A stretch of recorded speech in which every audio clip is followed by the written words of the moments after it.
This is the story of two evil women on death row. So, Ms. Schabusiness, this is your opportunity to address me if there's anything on your mind you'd like to say before I pass sentence. No, there isn't. Judge Weatherby, I'm not asking for justice, but rather mercy. The same mercy that God has continues to give me. I believe that there are many more people that I can reach out to with God's guidance and your mercy. This is the case of Taylor Schabusiness.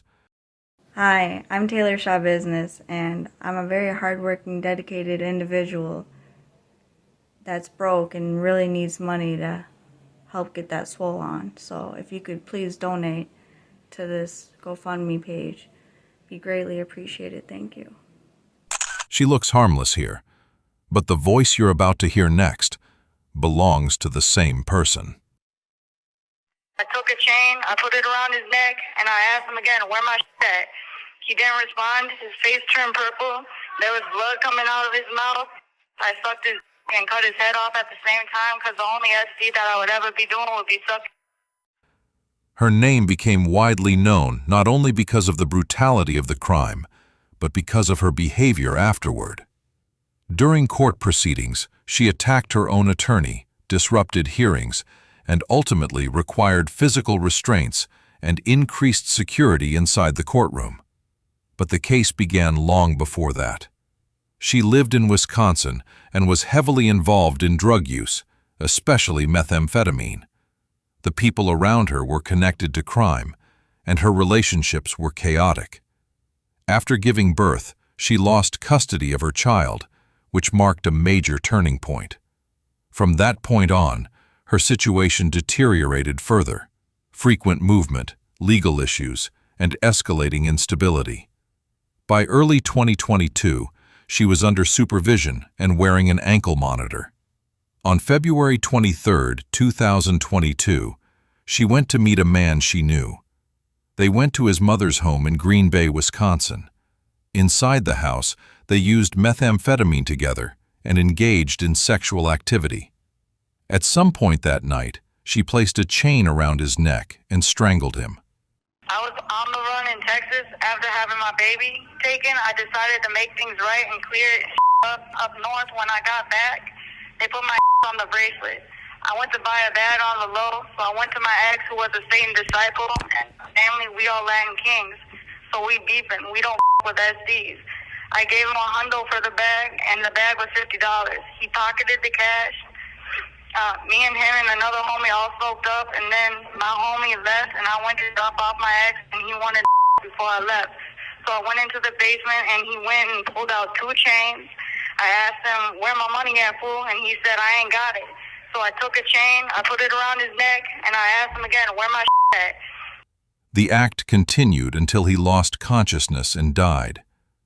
She remained in the house for an extended period of time.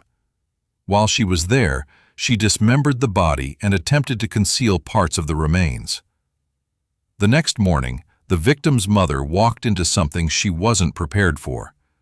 What she found inside the house was beyond anything she could have expected. Police arrived and quickly identified Taylor Schabusiness as the primary suspect.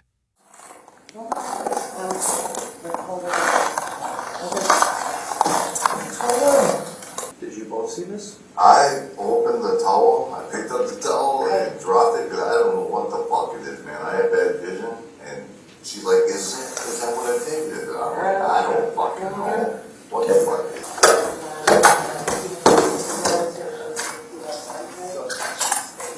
For Ed1 to 82 Sam.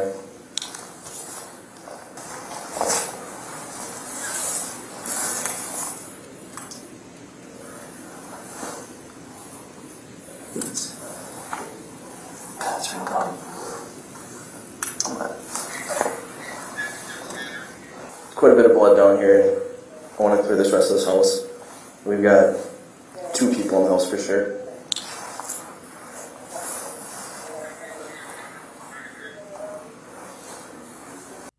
After the crime, Taylor Schabusiness moved to another part of Green Bay. A borrowed minivan was used, where body parts were later found. Police located her shortly after the remains were discovered. Is this blood? Does this look like blood to you? Or am I just tripping? Bloody footprint? You see this right here?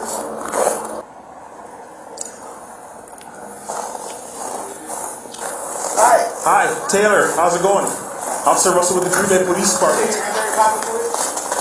Taylor, you have one more for your wrist. Just put your hands behind your back, quick.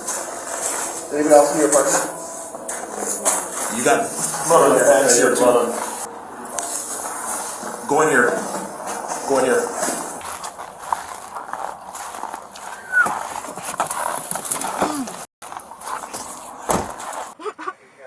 Took him out.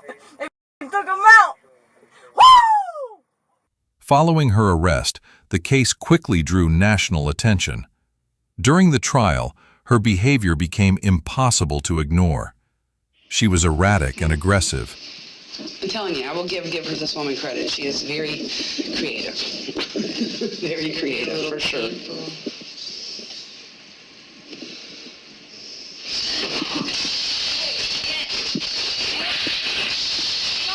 Stop resisting! Stop! Stop resisting! Culminating in a physical attack on her own defense attorney in open court.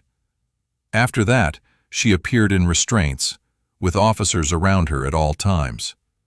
Her defense pursued an insanity plea, arguing that severe drug use and psychological instability impaired her ability to understand or control her actions. Prosecutors argued the opposite. They pointed to her actions after the killing, including dismemberment and concealment, as evidence of awareness and intent. The jury ultimately rejected the insanity defense. This crime offends human decency, it offends human dignity, and it offends the human community. It really does. When someone loses their life needlessly, it's tragic. It really is. It's tragic for family and friends and community.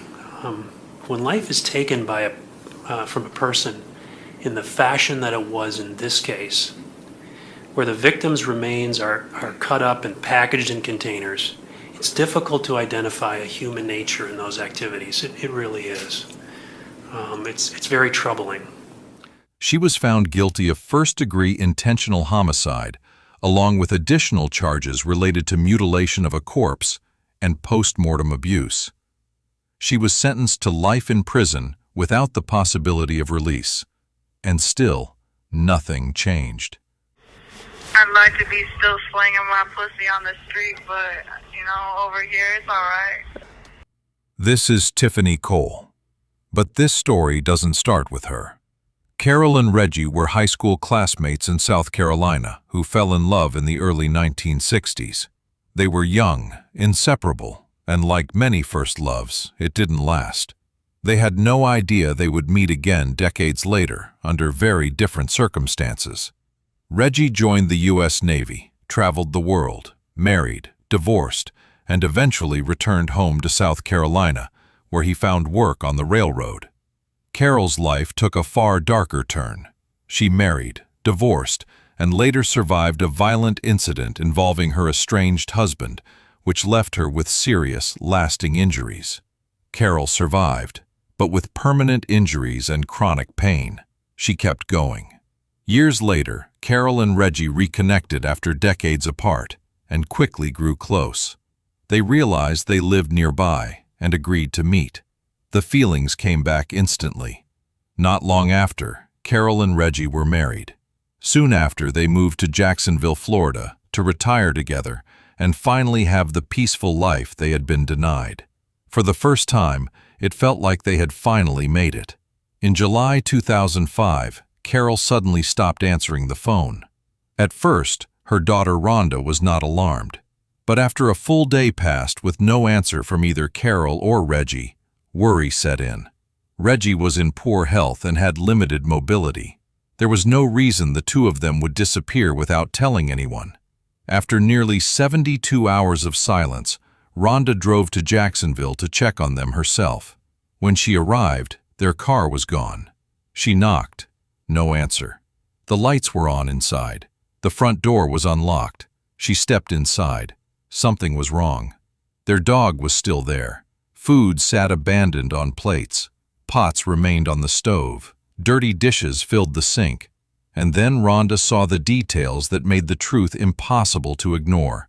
Their phone was still inside the house.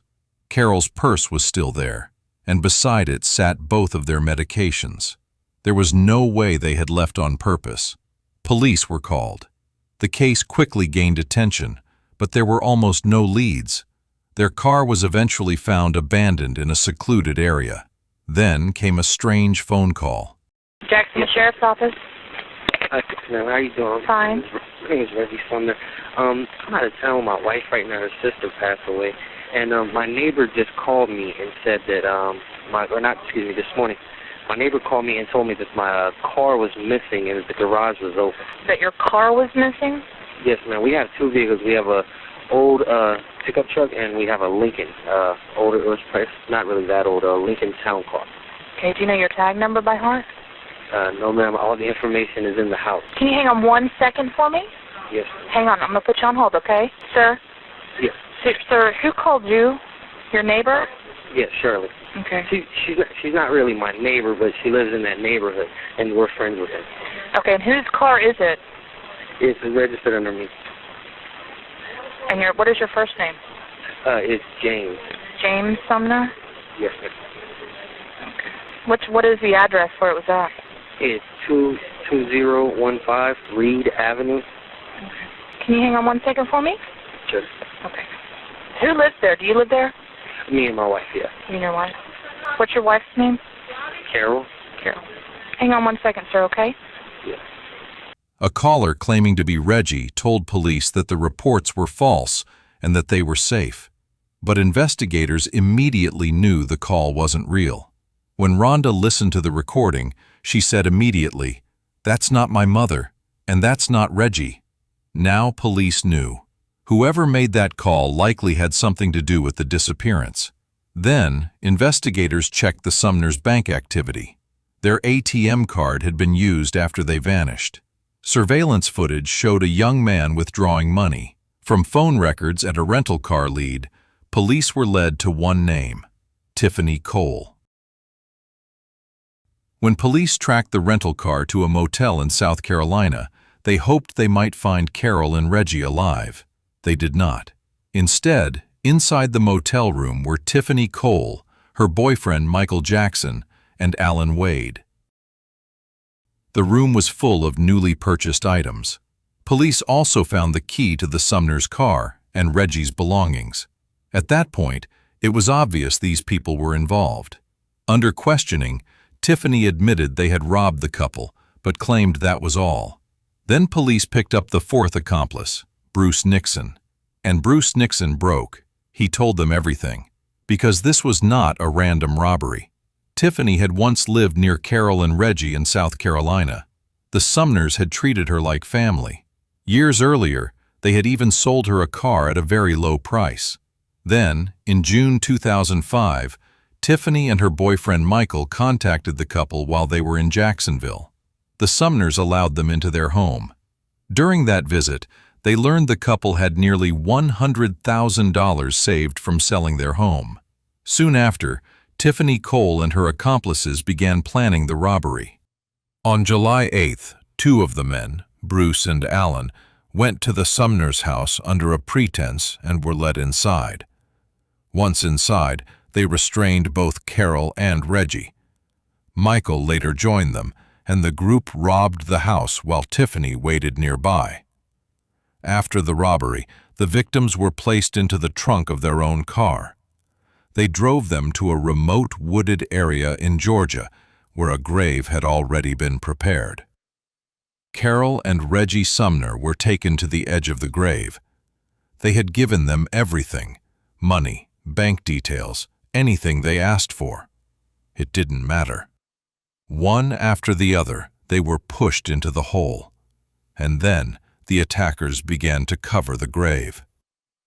Afterward, the group drove away, abandoned the car, and used the Sumners' bank cards to buy electronics, including a computer, along with clothes and other items. That's what they killed them for. When the bodies were recovered, the medical examiner found soil in their airways. They were still alive as they were buried. Bruce Nixon avoided the death penalty by leading investigators to the gravesite and cooperating with police. Michael Jackson, Alan Wade, and Tiffany Cole were all sentenced to death. Judge Weatherby, I'm not asking for justice, but rather mercy. The same mercy that God has continues to give me. I believe that there are many more people that I can reach out to with God's guidance and your mercy. Tiffany Cole has spent years appealing her sentence, arguing she should not be executed because she did not personally carry out the killings. But the court found she helped plan it and knew exactly what could happen. She remains on death row. And yet, none of that is what makes this case so haunting. It's the betrayal. Two young, evil women. They made their choice. Now, there's no way out.